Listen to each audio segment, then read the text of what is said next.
Ladies and gentlemen, have you ever stopped to wonder why we hesitate? Why we spend so much of our lives waiting for the right moment, the right opportunity, the perfect alignment of stars? But the truth is, life doesn't wait. Life unfolds now in this very breath, and yet so many of us hold back, caught in the illusion that our time will come. Someday. Let me tell you something powerful. Someday is an illusion. It doesn't exist. There is only now. This moment, brimming with infinite possibility, is calling out to you. You don't need to wait for permission, nor do you need more preparation than what this instant demands of you. We often live as though life is a dress rehearsal, as if the real thing hasn't started yet. We find ourselves waiting for the right moment, the perfect circumstances, or some grand sign to let us know it's time to act. But let me tell you, the idea of waiting for the perfect moment is nothing more than a beautiful lie we tell ourselves. Life does not announce itself with a trumpet or a billboard. It does not come wrapped in neat packaging signaling, "This is it, this is your time." Instead, life is unfolding constantly, in every second, in every breath, and the only thing holding you back is the illusion that you need to wait for something more. Think about how much of our lives we spend in this state of waiting. We convince ourselves that we're not quite ready yet, that tomorrow we'll have more confidence, next year we'll have more resources, or after some event in the future we'll finally be in the right place to start. But tomorrow isn't guaranteed, and the truth is we are never fully ready. Readiness is a myth because life itself is messy, unpredictable, and constantly changing. To wait for perfection is to wait forever. The present moment, the one you are living in right now, is the only moment that is real. Everything else, your memories of the past and your dreams of the future, is simply a story you tell yourself. While those stories may guide you or inspire you, they are not where life happens. Life happens in the now. It is here, in this very second, waiting for you to engage with it fully. And yet, how often do we let the moment pass us by, distracted by regrets about what we could have done or anxieties about what might happen? We let life slip through our fingers because we're too busy imagining a time when we'll finally feel ready to seize it. But here's the truth: the time you've been waiting for has always been here. It's not a distant point on the horizon. It's not hidden in some unknown future. It's right in front of you, whispering, "This is it." Life isn't holding back from you, it's inviting you again and again to step forward, to take action, to claim your place in the world, but that can only happen if you stop waiting. Waiting often disguises itself as preparation. We think, "I'll take that leap once I have more experience," or "I'll start pursuing my dreams when I feel more confident," but preparation can become a trap if it keeps you from ever starting. Confidence doesn't magically appear before you act. It grows as you take steps forward, as you learn, as you stumble and rise again. The paradox is that the readiness you're waiting for will only come once you begin. What if you treated this moment as if it were the exact time you've been waiting for? What if, instead of postponing your dreams, you decided to take even the smallest step toward them right now? Imagine the ripple effect that one step could create. Imagine what would happen if you trusted yourself enough to act without waiting for everything to be perfect. Perfection is an illusion, and life isn't asking you to be perfect, it's asking you to be present. The universe doesn't wait, and neither should you. It moves forward, always flowing, always changing, and it's inviting you to flow with it. The question isn't whether the time is right. The question is whether you will choose to embrace the time that is already here. Will you step into your moment, or will you let it pass by, waiting for something that may never come? Right now, this very second, is the only time that's guaranteed. It holds all the potential you've been searching for, but it's up to you to claim it. So don't wait. Don't hesitate. Life is here now, asking for your courage, your action, your presence. And if you dare to step into this moment fully, you'll realize that the time you've been waiting for isn't in the future, it's already here. It's your time now. The present moment is all we ever truly have, yet it's the one thing we often overlook. We spend so much time chasing the future or replaying the past that we forget to live in the now. Think about it. How often do you find yourself caught in the web of what-ifs and if-onlys? What if I fail? What if it's too late? If only I had started sooner. If only I knew more. But life doesn't exist in the hypothetical. It doesn't wait for you to resolve the past or perfect the future.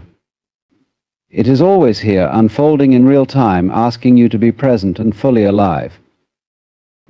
When we allow our minds to wander too far into the past, we become trapped by regret. We replay old mistakes, relive missed opportunities, and carry the weight of what we cannot change. And when we focus too much on the future, we are swallowed by anxiety, imagining endless scenarios that may never even happen. Both are illusions, echoes of what was and shadows of what might be. Meanwhile, the one reality we can touch, the present moment, slips away unnoticed and unappreciated. There's a certain irony in our endless striving for a better tomorrow. We tell ourselves that we're preparing for the future, that the sacrifices we make today will lead to happiness later. But how often does that future actually come? The horizon keeps moving, and the happiness we seek remains just out of reach because we've trained ourselves to look ahead rather than around. What we fail to realize is that everything we are searching for, joy, peace, fulfillment, is already available in the now. It is not something to be chased, but something to be experienced. To live in the present moment is not about ignoring the past or abandoning the future. It's about grounding yourself in the here and now, the only place where life truly happens. It's about noticing the small wonders around you, the way the sunlight filters through the trees, the sound of laughter, the warmth of a hug. It's about being fully engaged in the conversations you have, the work you do, and the dreams you nurture. When you immerse yourself in the present, you unlock its magic. Time slows down, and life feels richer, more vibrant, and more meaningful. But living in the moment isn't always easy. It requires letting go of the need to control, of the fear of what's to come, of the guilt over what's already past. It requires trust, a deep faith that by showing up fully in this moment, you are exactly where you need to be. And it requires courage to resist the pull of distraction, to quiet the noise of the world and truly listen to the rhythm of your own life. The beauty of the present is that it doesn't ask you to be perfect or have everything figured out. It only asks that you show up as you are. It doesn't care if you stumbled yesterday or if tomorrow feels uncertain. It cares only about the choices you make now, the actions you take, and the love you give. This moment is a gift, a blank canvas waiting for you to paint your story. So why do we resist it? Perhaps it's because the present moment feels too simple, too mundane to hold the answers we seek. But simplicity is where life's truths are hidden. It's not in the grand plans or distant dreams, but in the quiet, everyday moments where we truly come alive. When we embrace the now, we free ourselves from the chains of regret and worry. We reclaim our power, for it is only in this moment that we can act, create, and transform. You don't need to wait for the stars to align or for some monumental event to give you permission to live fully. The only permission you need is your own, and the only time you need is now. This moment is enough. You are enough. Life isn't something that will happen someday, it's happening right now. Stop and feel it, live it, embrace it. Because the present isn't just a fleeting second in time, it is the doorway to everything you've ever wanted. All you need to do is step through. Fear is one of the most powerful forces that shapes our lives. It whispers in the back of our minds, keeping us from taking risks, making bold choices, or stepping outside the comfort zones we've carefully built. It tells us we might fail, that we're not ready, or that we'll be judged if we try and fall short. But fear, for all its strength, is nothing more than a shadow, a creation of the mind that grows larger the more attention we give it. If we allow it to dictate our choices, we hand over control of our lives to something that was never real in the first place. Fear often masquerades as a protector, convincing us that it's keeping us safe from harm. But the truth is, fear doesn't protect us, it paralyzes us. It tells us to avoid the unknown, to stick to what we know, and to play it safe. While there are times when caution is necessary, fear thrives on exaggeration. It takes the small risks of life and magnifies them into towering obstacles. It tricks us into believing that failure is something to be avoided at all costs, when in reality failure is one of the most valuable teachers we'll ever encounter. Think of the moments in your life when you've been the most afraid. Maybe it was the fear of starting something new, a career, a relationship, or a creative endeavor. Maybe it was the fear of letting go, of leaving behind something familiar for the uncertainty of something better. Whatever the situation, the fear likely felt overwhelming. But what happened when you pushed through it? What happened when you took that leap despite the fear? More often than not, you discovered that the thing you were afraid of wasn't as insurmountable as it seemed. Fear loses its power the moment we face it head on. The irony of fear is that it only exists in anticipation. We fear what might happen, not what is actually happening. Fear lives in the future, in the endless what-ifs that our minds create. But when we bring ourselves back to the present moment, we often find that the fear evaporates. In the now, there is action, movement, and possibility, not the endless paralysis that fear creates. The key is to recognize fear for what it is, a thought, not a fact. Fear also thrives on comparison. We look at others and convince ourselves that they're braver, more talented, or more deserving than we are. We compare our behind-the-scenes struggles to their highlight reels and let fear convince us that we'll never measure up. But everyone faces fear. The people you admire, the ones who seem fearless, are not without it. They've simply learned to act in spite of it. Courage is not the absence of fear, it's the willingness to move forward with fear riding shotgun. When we let fear control us, we rob ourselves of the life we're meant to live. We miss out on opportunities, relationships, and growth because we're too afraid to take the first step. But fear doesn't have to be a barrier, it can be a guide. It points to the areas where we're most alive, where there's the most potential for transformation. The things we fear most are often the things we care about most deeply. So how do we overcome fear? By understanding that it's not something to be eliminated, but something to be embraced. Fear is a natural part of being human. It's a signal that you're stepping into something meaningful, something that matters. Instead of letting it stop you, use it as fuel. Let it remind you that you're alive, that you're growing, and that you're moving towards something greater. Every time you act in the face of fear, you reclaim a piece of your power. You show yourself that you are stronger than the stories fear tells you.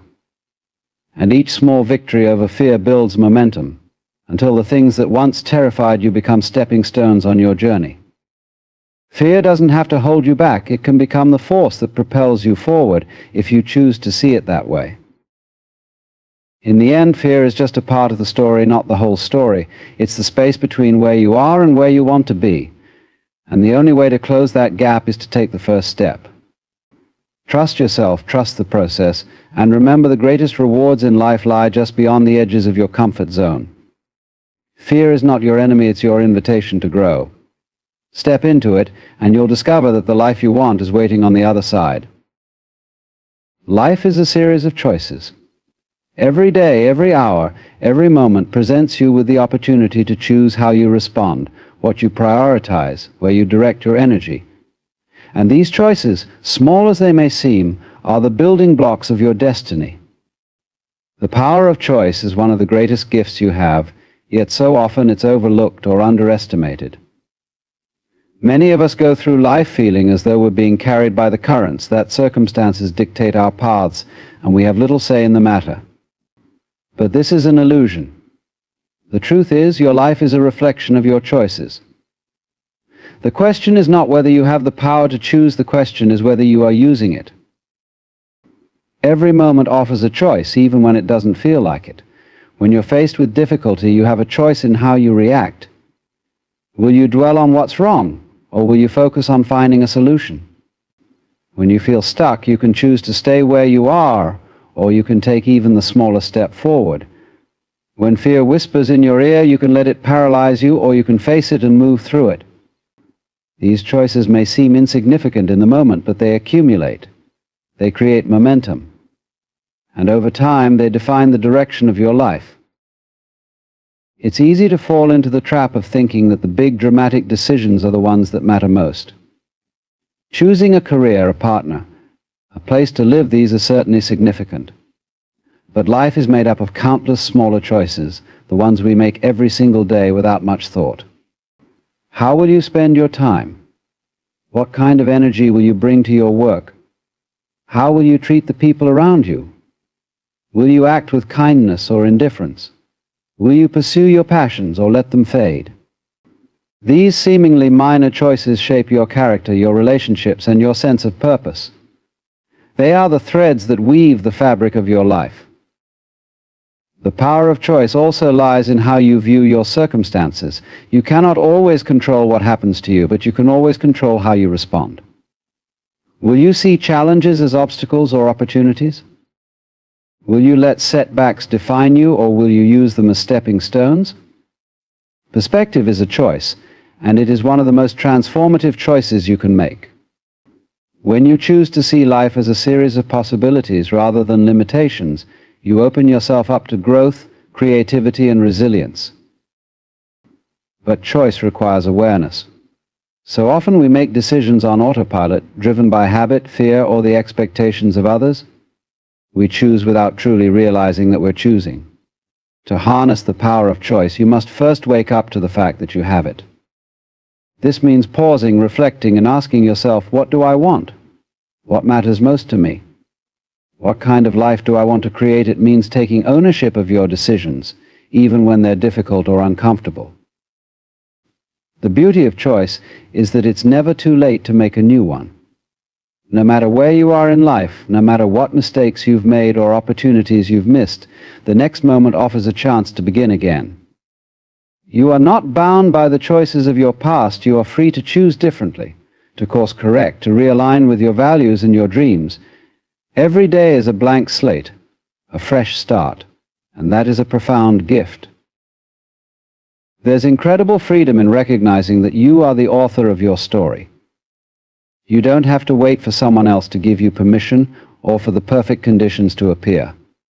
You can choose right now to take a step toward the life you want. It doesn't have to be a big step, it just has to be a deliberate one. The act of choosing is what sets things in motion, what brings clarity and momentum to your journey. So as you move forward, remember this: you are not powerless.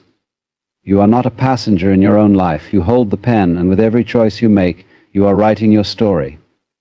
Make it a story worth telling. Choose love over fear, action over hesitation, and growth over comfort. Choose to be present, to be brave, to live fully. The power is and always has been in your hands. You are not separate from the universe. You are not a solitary figure standing apart from the grand design of life, observing it from the outside. Instead, you are an integral part of it, woven into its very fabric, inseparable from its flow. Like the waves in the ocean or the stars in the sky, you are a unique expression of something vast, beautiful, and infinite. This realization is not just comforting, it is empowering. It means that the same energy that drives the tides and fuels the galaxies also courses through you. You are the universe in motion, alive and full of potential. Think about a wave on the ocean. It rises, it falls, it moves with power and grace, but it is never separate from the ocean itself. The wave does not struggle to be something it is not. It does not question its purpose or hesitate in its movement. It simply exists as part of a greater whole, trusting the rhythm of the sea to carry it. In the same way, you are not separate from the rhythm of life. You are a part of its flow, connected to its energy and purpose, even if you don't always see it. This connection is both humbling and liberating. When you understand that you are part of something greater, the illusion of separateness begins to fade. You realize that your struggles, your fears, and even your ambitions are not obstacles in your path. They are part of the path itself. They are the currents that shape you, guide you, and teach you. You are not fighting against life, you are moving with it, growing and evolving as it unfolds. But so often we resist this flow. We try to control it, to bend it to our will, as if we know better than the universe. We cling to our plans, our expectations, and our fears, afraid to let go and trust the process. This resistance creates tension, frustration, and a sense of disconnection. It makes us feel small, isolated, and powerless when in truth we are anything but. When you let go of this resistance, when you surrender to the flow of life, something extraordinary happens. You begin to feel the rhythm of the universe moving through you. You start to see that every moment, every experience is perfectly timed and perfectly placed, even if it doesn't seem that way at first. The challenges you face are not random obstacles, they are opportunities to grow, to learn, and to deepen your understanding of yourself and the world around you. This doesn't mean that life will always be easy or that you should passively accept everything that comes your way. Surrendering to the flow of life is not about giving up control, it's about recognizing that control is not the same as power. True power comes from alignment, from moving in harmony with the currents of life rather than fighting against them. It comes from understanding that you are a co-creator in this journey, shaping your experience while also trusting in the wisdom of the universe. You have a role to play in this grand design, and that role is uniquely yours. No one else can bring to the world what you can. Your talents, your passions, your perspective, they are not accidents. They are gifts given to you so that you can contribute to the whole in your own special way. When you embrace this truth, you begin to move with purpose and clarity. You stop comparing yourself to others or doubting your worth because you understand that you are an essential part of the greater whole. This connection to the universe is not something you have to earn or achieve. It is your birthright. You don't have to strive to be part of the flow, you already are. The same energy that spins the planets, blooms the flowers, and fills the skies with stars is alive in you. It is waiting for you to recognize it, to trust it, and to let it guide you. So stop holding back. Stop doubting your place in the world or questioning whether you're enough. You are more than enough. You are the universe in motion, a living, breathing manifestation of its beauty and power. And trust in that. Trust in yourself. And when you do, you will find that life flows effortlessly, carrying you toward exactly where you are meant to be. All you have to do is take the first step and let the universe move through you. Self-discipline is often misunderstood as a rigid, forceful control over oneself, a battle between who we are and who we think we ought to be. But in truth, discipline is not about forcing or restraining. It is about understanding the natural flow of life, observing our impulses without judgment, and aligning our desires with a greater purpose.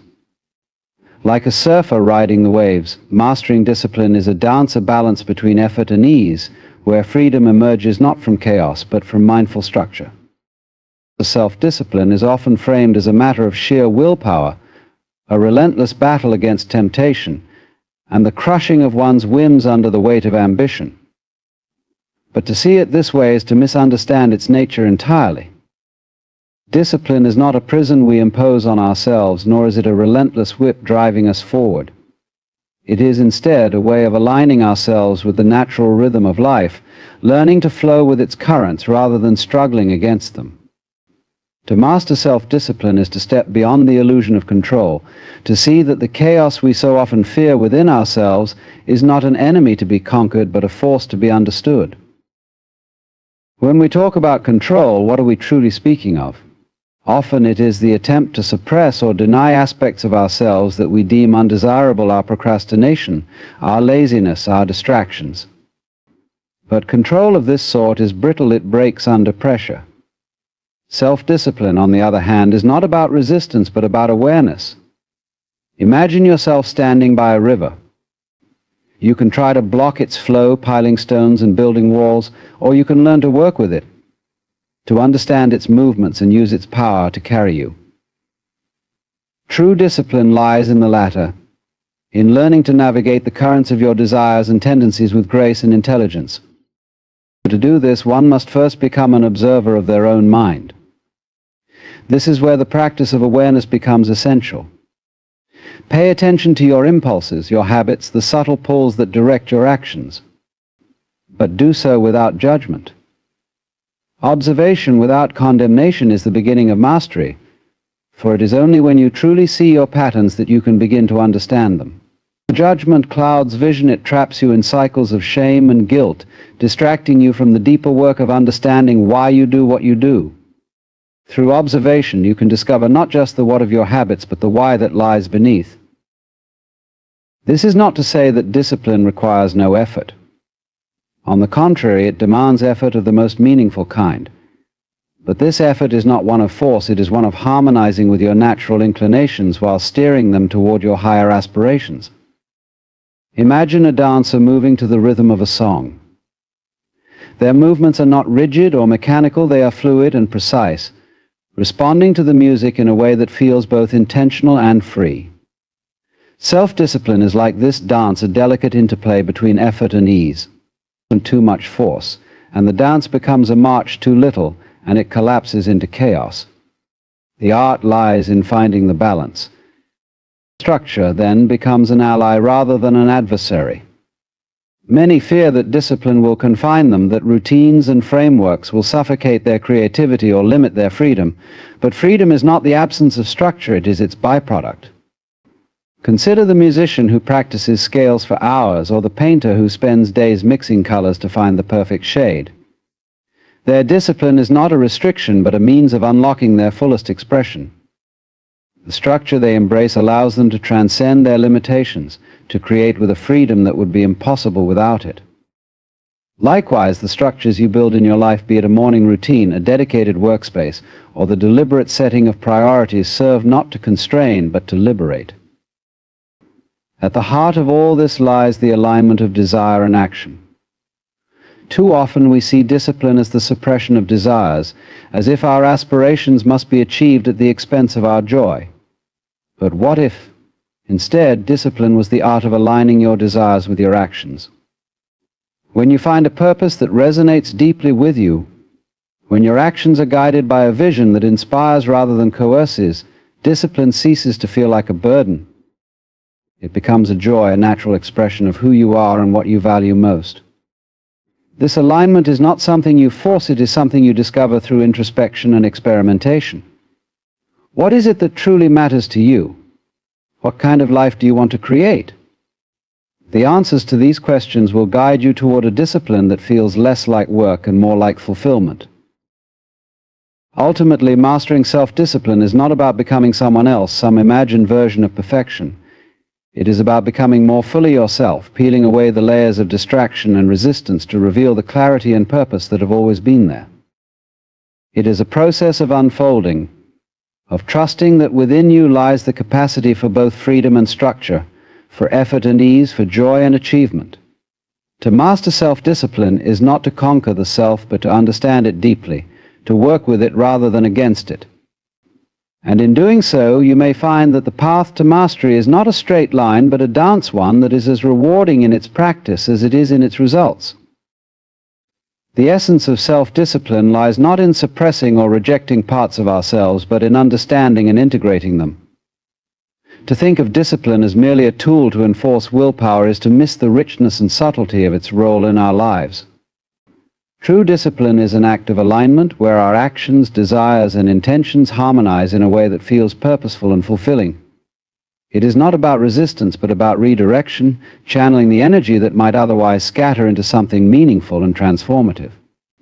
In this way, discipline becomes not a struggle, but an art. At the heart of this process is the ability to observe oneself with clarity and compassion. So often we react to our perceived flaws, our procrastination, our cravings, our distractions with harsh judgment. But judgment rarely fosters change, it more often creates cycles of guilt and frustration. Imagine watching a child learning to walk. You would not scold them for stumbling, but encourage them to try again, to understand their movements and find their balance. In the same way, we must learn to approach ourselves with patience. Observation, free from criticism, allows us to see the patterns of our behavior as they truly are. It is through this awareness that transformation begins, for once you understand the roots of your actions, you can guide them with intention. Effort is, of course, required in the practice of discipline, but effort alone is not sufficient. Consider the tension of a bowstring too loose, and the arrow will fall too tight, and the string may snap. The same principle applies to self-discipline.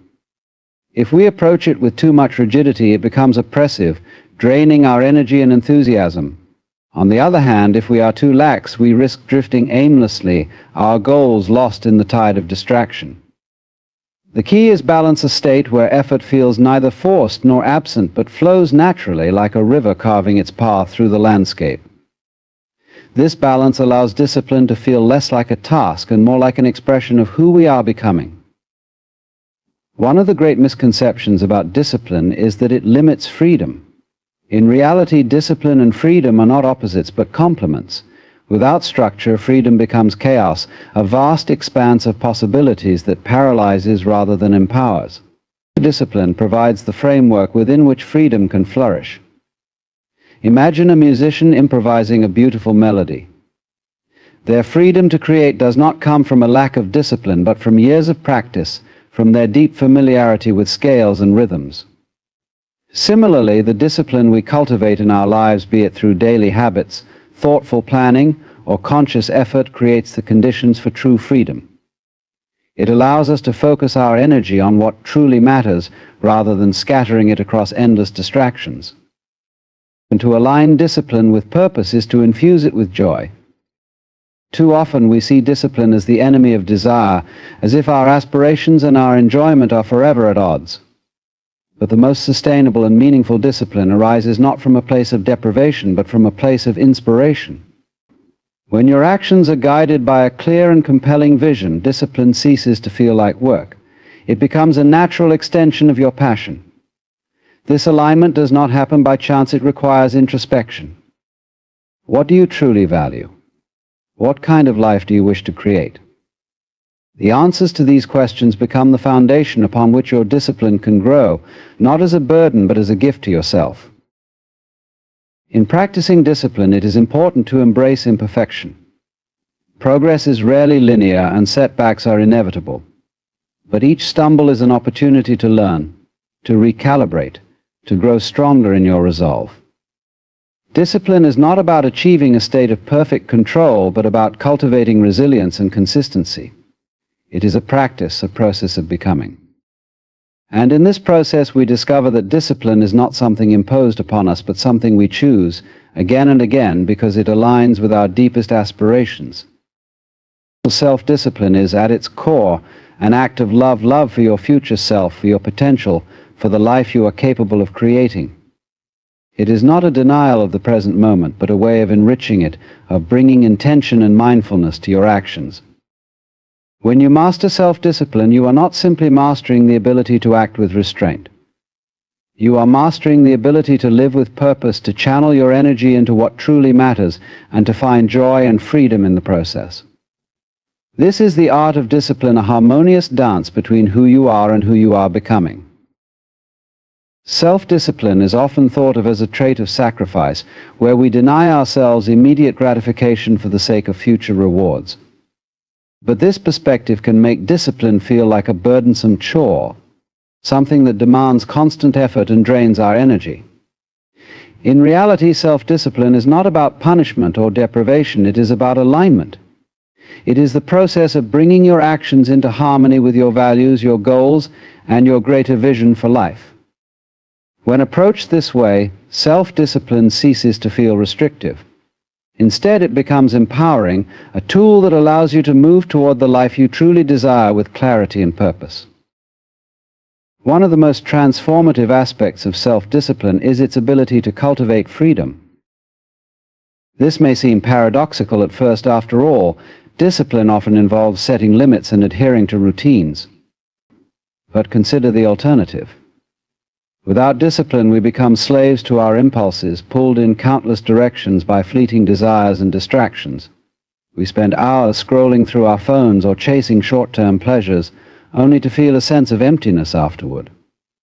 True freedom comes not from indulging every whim, but from being able to choose our actions consciously, to direct our energy toward what is most meaningful to us. Discipline provides the structure within which this freedom can flourish, allowing us to focus on what matters without being constantly derailed. The journey to self-discipline begins with awareness. Too often we operate on autopilot, driven by habits and patterns we are barely conscious of.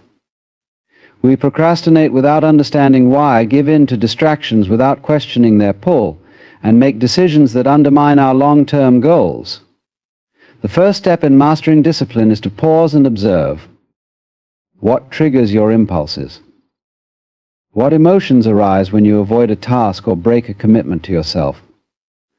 By shining a light on these patterns, you can begin to understand them not as faults to be fixed, but as parts of yourself that are seeking attention.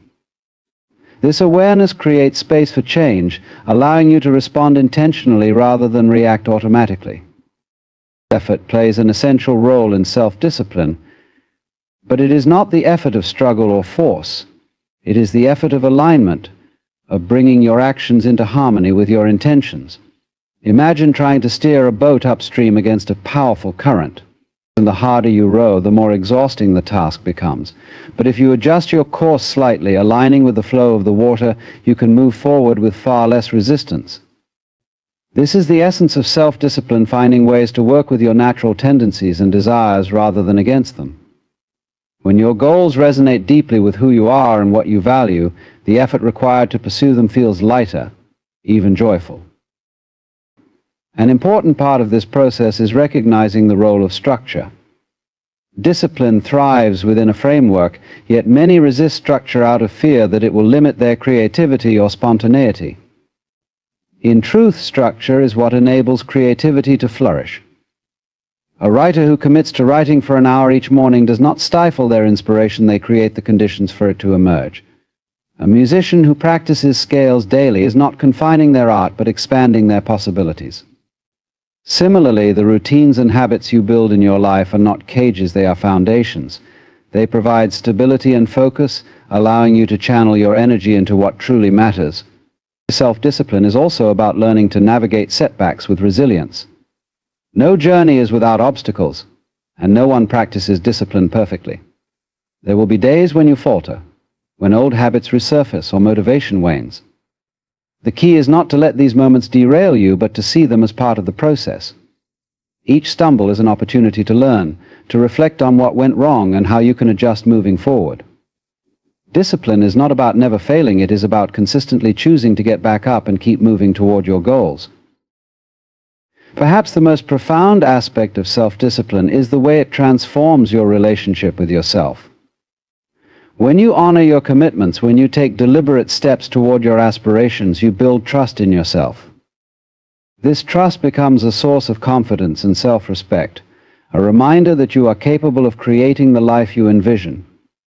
Discipline, then, is not just a tool for achieving external success, it is a practice of self-care, a way of showing up for yourself with intention and integrity. In mastering self-discipline, you discover that it is not a battle to be won, but a relationship to be nurtured. It is about listening to yourself deeply, understanding what you truly want, and creating the conditions for that desire to flourish. It is not about forcing yourself into action, but inviting yourself into alignment.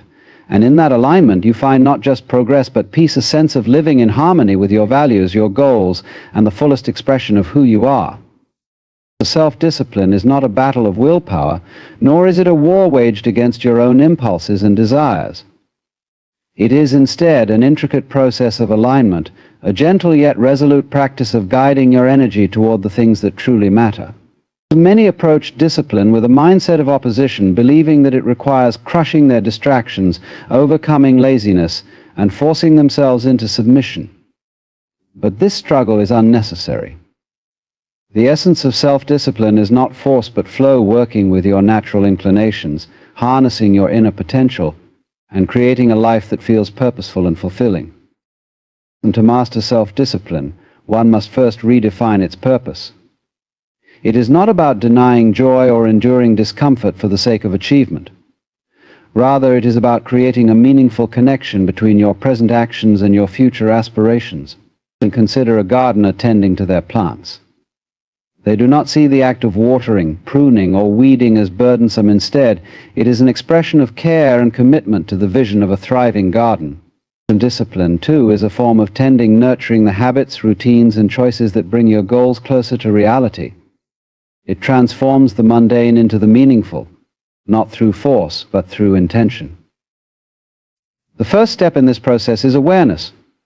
Often we move through life unaware of the subtle forces that shape our actions. Habits take root without our consent, impulses pull us in directions we did not choose, and we find ourselves stuck in cycles of procrastination and distraction. Awareness is the antidote. By pausing and observing, we begin to uncover the patterns underlying our behavior. Why do we delay certain tasks? What emotions arise when we avoid what we know we should do? These questions are not meant to judge but to understand. Awareness creates space for change, revealing the hidden motivations behind our actions and empowering us to respond with intention rather than react out of habit.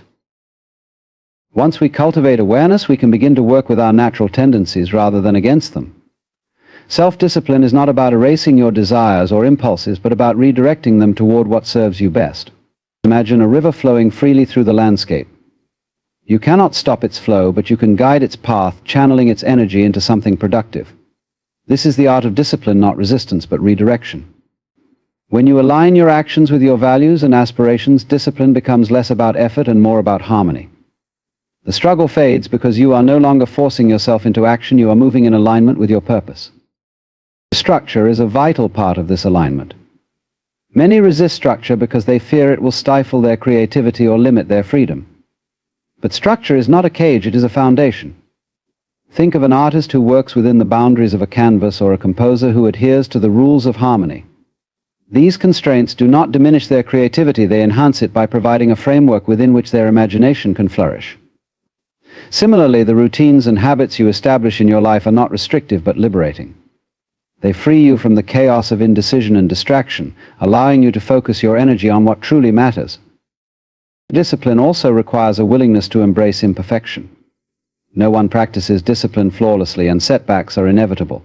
There will be days when motivation wanes, when old habits resurface, or when progress feels painfully slow.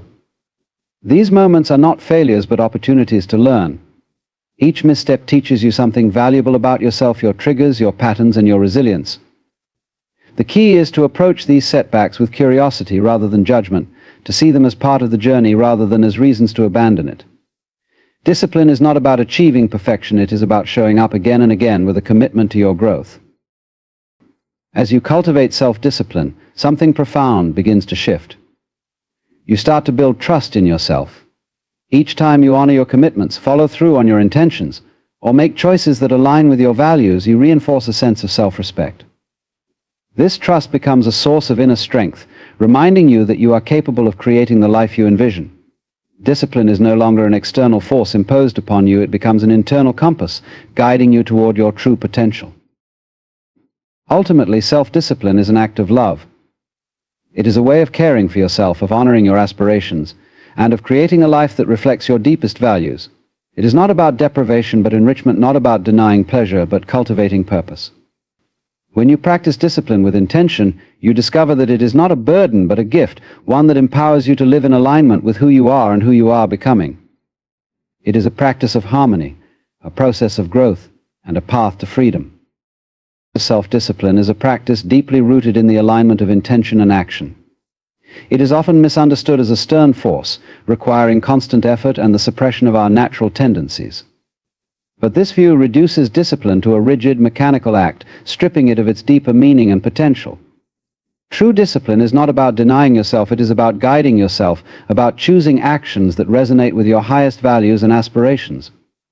It is not a burden but a pathway to living with clarity, purpose, and fulfillment. At its core, self-discipline is an act of alignment.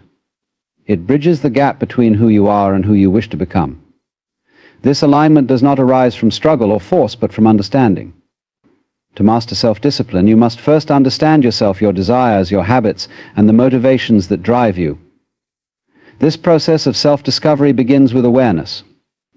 Without it, you move through life unconsciously, swept away by distractions and impulses that lead you away from your goals. Awareness shines a light on these patterns, revealing not only what you do, but why you do it. It is through this understanding that you can begin to transform your habits, not by suppressing them, but by redirecting them toward what truly matters. Effort is a natural part of discipline, but it is not the kind of effort that exhausts or overwhelms. It is a focused and intentional energy, one that feels sustainable and even joyful when it is directed toward meaningful goals. Imagine a potter shaping clay on a wheel. Their effort is steady and deliberate, yet it flows with the rhythm of the spinning wheel. They are not fighting against the clay but working with it, guiding it toward its final form. In the same way, self-discipline is not about wrestling with yourself but about working with your nature, shaping your actions in harmony with your purpose. And to cultivate this harmony, structure plays a crucial role. Discipline thrives within the framework of routines, habits, and systems that support your goals. These structures are not limitations, they are tools that create focus and consistency. Let's consider a writer who dedicates an hour each morning to their craft.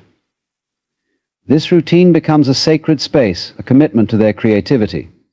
Or think of an athlete who follows a training schedule, not out of obligation but because they understand that consistent effort leads to progress. Similarly, the structures you create in your life are acts of self-care designed to support your growth and aspirations. One of the most liberating aspects of self-discipline is the freedom it creates. This may seem counterintuitive after all. Discipline often involves saying no to distractions and setting boundaries. But these choices are not acts of restriction, they are acts of liberation. When you choose discipline, you free yourself from the chaos of indecision, from the pull of habits that do not serve you, and from the regret of unfulfilled potential. This freedom allows you to focus on what truly matters, to invest your time and energy in ways that bring you closer to your goals and your truest self. Self-discipline also requires resilience, the ability to navigate setbacks and keep moving forward. No journey is without obstacles, and no one practices discipline perfectly. There will be moments of doubt, moments when old habits resurface, and moments when progress feels slow or invisible. These are not signs of failure, they are part of the process. Each setback is an opportunity to learn, to reflect, and to recommit. Discipline is not about never falling, it is about choosing to rise each time you do, stronger and more determined than before. As you practice discipline, something profound begins to emerge, a sense of trust in yourself. Every time you honor your commitments and take steps toward your goals, you strengthen this trust. It becomes a source of confidence and empowerment, a reminder that you are capable of creating the life you envision. This trust is not just about achieving external success, it is about cultivating an inner strength that carries you through challenges and inspires you to keep growing. Ultimately, self-discipline is an expression of love. It is a way of honoring your potential, of caring for your future self, and of creating a life that reflects your deepest values. It is not a denial of joy, but a pathway to deeper fulfillment. When approached with intention and compassion, self-discipline becomes a practice of freedom, growth, and alignment. It allows you to live with purpose, to act with integrity, and to move through life with a sense of harmony and peace. In mastering discipline, you are not restricting yourself, you are freeing yourself to become all that you are meant to be.